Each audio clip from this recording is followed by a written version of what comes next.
Okay. Round one against Mr. A Hammer. I lost the roll. I'm going on the draw. This hand is actually pretty good.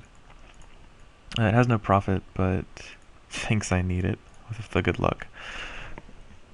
But the scry land, it makes this hand very good. Drawing another Sphinx is not quite what I want. I need to find Boon Satyr. I would usually keep this against a blue-black, like a blue land, or against mono-black, but I don't have the second. I have the Caryatid, but I want to find a profit, so I'm just going to bottom this. A profit or like a Dissipate, something like that. Dissipate, that is. This lets me counter his Erebos, any Disciples.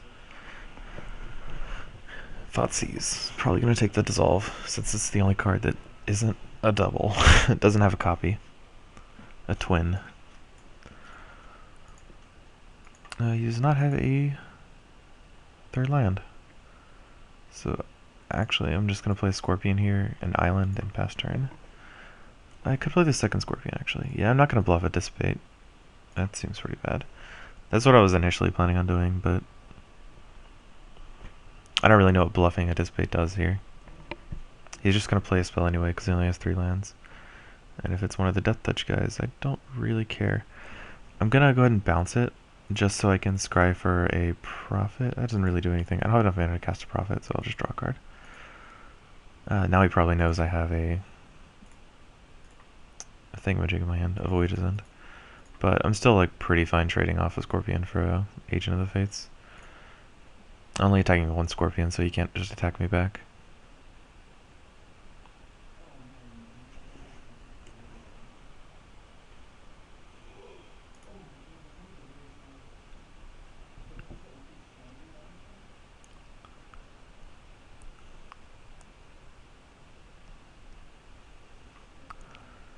So we could play a Thoughtseize. I'm just gonna bounce this guy.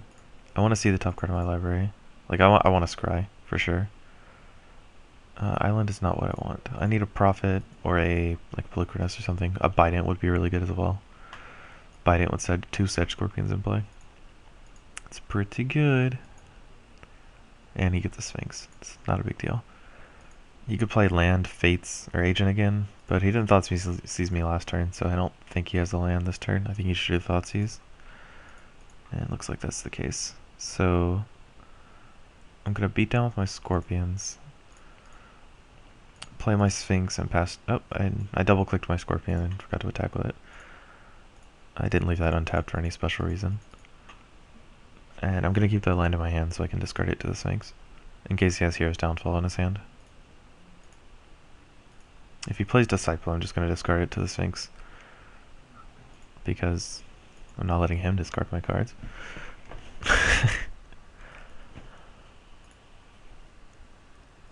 Go ahead and jam with some Scorpion and a Sphinx. Always yield to this. Gonna bottom all 3 of these. Don't need more lands. More mana sources not exactly relevant here. And I will play a Temple.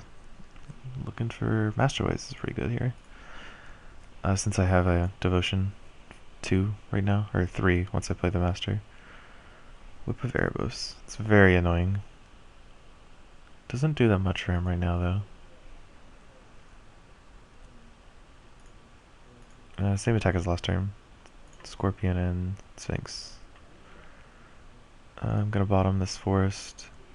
Definitely top the Dissolve. And I might want the other Sphinx, though it's probably very unnecessary. I'm gonna keep the Sphinx on top for right now, and I'm gonna draw the Dispel or the Dissipate next turn. The Dissolve. Oh my gosh, I cannot understand what this counterspell's name is. So play my Master. I'm keeping the Sphinx just because I want some flying damage. Like his deck's pretty hard pressed to beat Flyer since he doesn't have any lands to play his things, and he can't remove my Prognostic Sphinxes. Like he can murder this Master of Waves, which is why I didn't wait to play it for the extra Devotion, because if he has a murder in his hand, and whenever I say murder, I mean Hero's Downfall, by the way. Like he can just murder this at any time. There's not a lot I can do about it, but Prognostic Sphinx is unmurderable. Probably don't need 2 extra though, since he's at like going to 2 off his attack, and he can gain a life from the whip, and then attack back at me. No, if he attacks, then so this is a Grey Merchant. I just dissolve this and he dies, I think.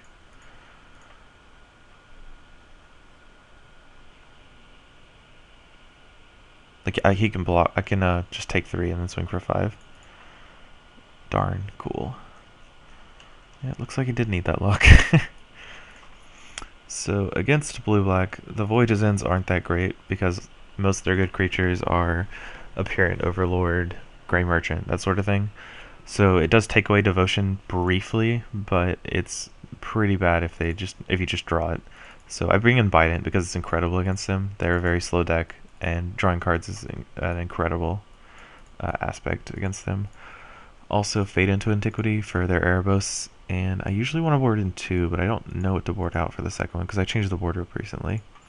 I'm thinking of Boon Satyr, just because I would much rather have Master of Waves against this deck than Boon Satyr. Boon Satyr gets blocked by, like, it gets killed by basically everything in the deck. It does take most of the stuff down with it, but if he plays, like, Keepsake Gorgon, the 2/5 monstrous Gorgon, Boon Satyr can't get past that.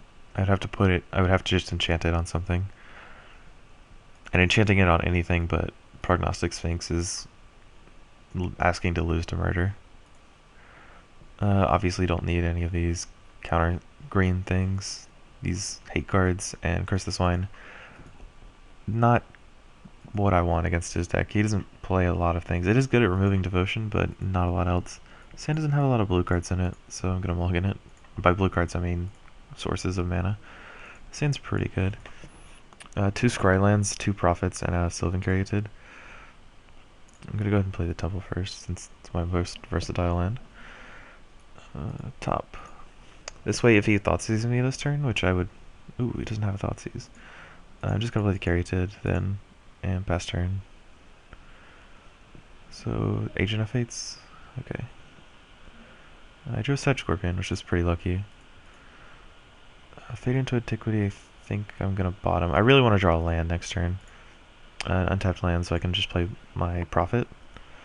That way, if he taps out... I won't play Prophet if he leaves open Hero's Downfall. But if I draw a land here, like I can play Prophet, then untap, play Master. Or Pelucranos, depending on what I think he has. Thoughtseize. So I guess it would be smart of him to take either of my 4-drops.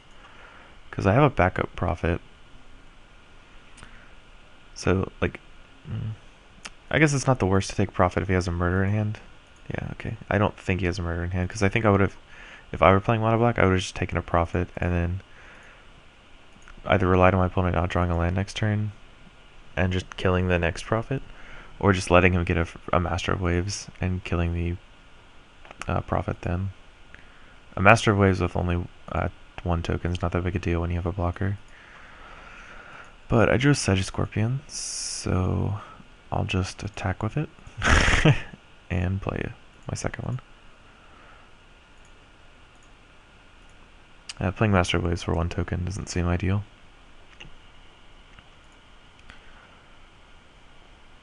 Disciples, not that good for me. So he can just take one of my cards, whichever one he wants. Probably the Master, since playing a Prophet with Prophet is not like the ideal. Huh. Thoughtseize? Okay.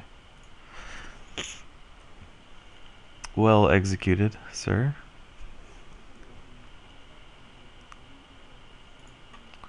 Bident of Thoth is a pretty good draw here, actually. This forces him to either get rid of both of his creatures or let me draw 2 cards, or some combination thereof. And I really need to draw cards right now.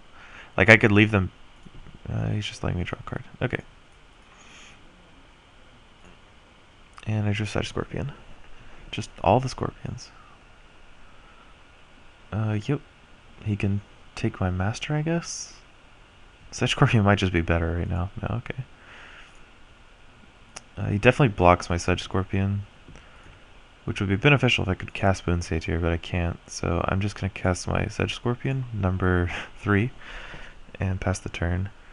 And when it gets to his turn, I'm going to make him attack me with my Bident. Take the 1 off his Disciple and probably block his Agent, just to take down his Devotion a little.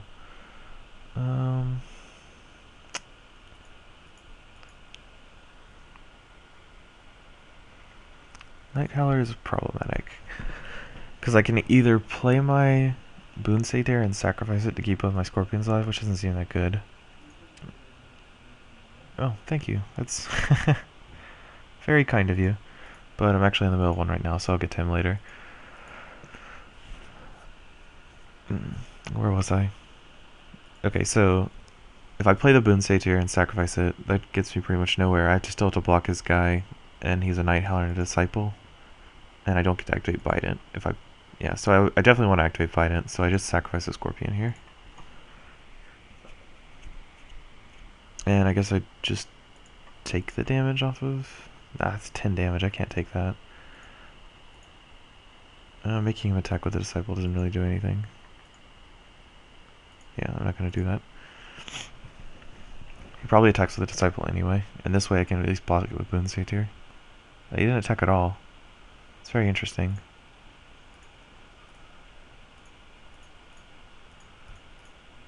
I don't know what he thought I had in hand that I could cast at instant speed. There's that land I needed a while ago. I could just leave it in my hand. Don't need to use any mana right now. He can't Thoughtseize it. He can Disciple it though. And I really want this 5th land, so I'm just going to play it. If he Disciples my land and I draw Prognostic Sphinx, I'm going to feel like an idiot. So I'll just go ahead and pass turn here. Next turn, I'm not sure what I'm going to do, honestly. With the Erebos. I'm definitely making him attack.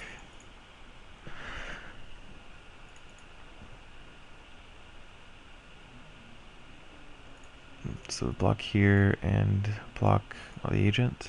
This leaves him with a very large Night Howler. How big is this Night Howler? It doesn't tell me. So it'll be a 1, 2, 3, 4, 5, 6, 7. It'll be a 7/7. Or I can take 10 and then try to draw 2 cards. That might be better. Yeah, let's try that. Taking 10 here is not ideal because I just took 10. But I really need to draw cards, and I can always block with the Sylvan Caryatid. He can't just removal spell that card.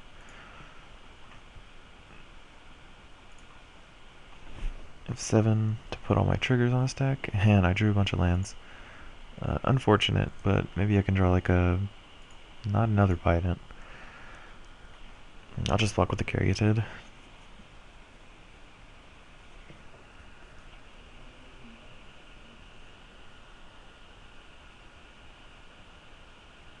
A second Night Howler. Well, I'm gonna sacrifice my Scorpion. I should have sacrificed Boon Satyr. Not quite sure why I sacrificed the Scorpion. Master Voice is a very good draw here, actually. Lets me play it, and well, I don't really get to play around Murder, but it does give me a ton of creatures to block with. I keep drawing lands, unfortunately. Like, the Master is very good, but I'm going to need a lot more, I think, to win this game. So if he draws Murder here, I'm dead.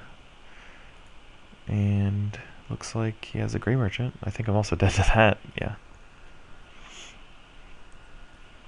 There's no Dissolve for me. Okay. Even though, like, I could have Voyage's End his... Like, if I had Voyage's End still in my deck, I could have used it on his Agent.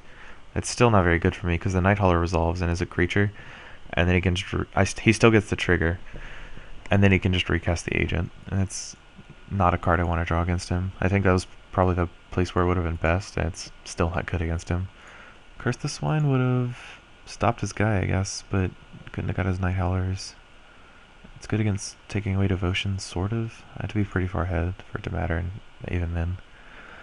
Trying to think about whether I want bow or not. I'm pretty sure I don't. Life gain's good against them until they play Erebos, and then you can't gain life anymore. That's the only thing I'd be doing with bow, really. This hand's fairly good. It's fairly resistant to Thoughtseize because I'm on the Sedge Scorpion Pelucrinus beatdown plan.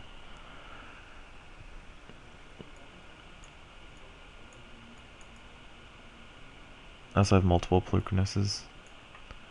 And though the blue cards in my deck are very good against him, I don't like mulliganing like decent hands.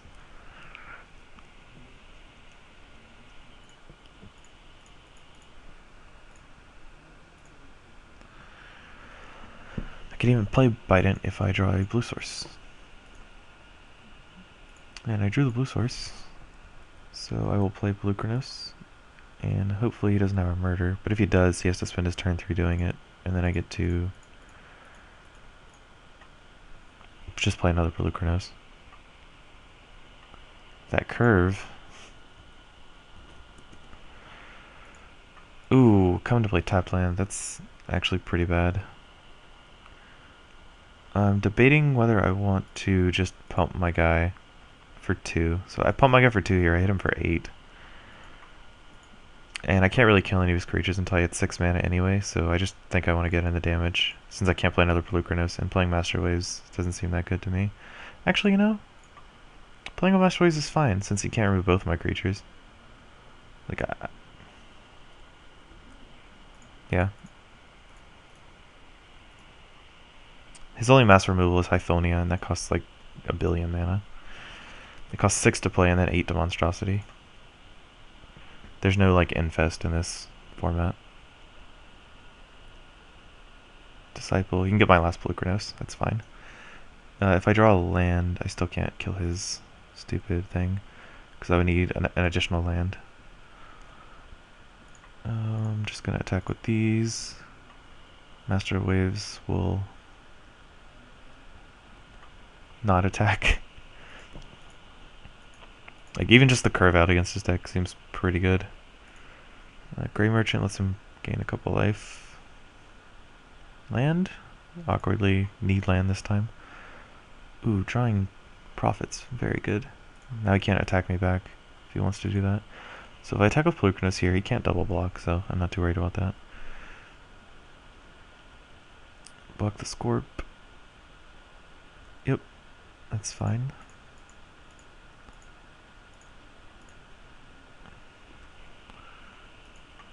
He could play another Grey Merchant, or he could play a Whip. I really wish this was a Sphinx instead of a Prophet.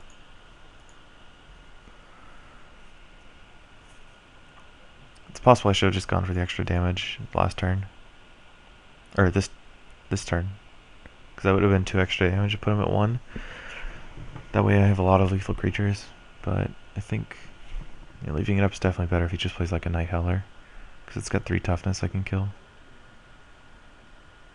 4 mana for another Night Howler. So drawing a land kills a Night Howler. Drawing Pelucrinus does not kill a Night Howler. If I swing with everything, you can block 3 of them and take 3. Right? Yeah. Because my least power creatures are all 1 and 2. So any 3 he blocks is going to be not enough.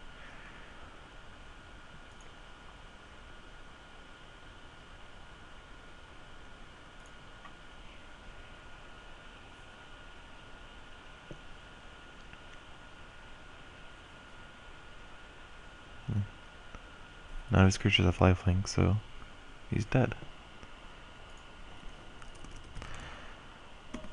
I figured he had like a Grey Merchant or something crazy to kill me with.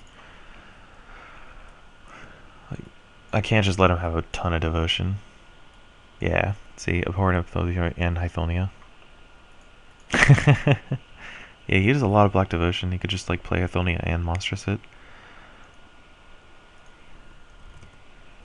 But yeah, mono blue matchup's a lot better, or excuse me, mono black matchup's a lot better when I actually sideboard correctly.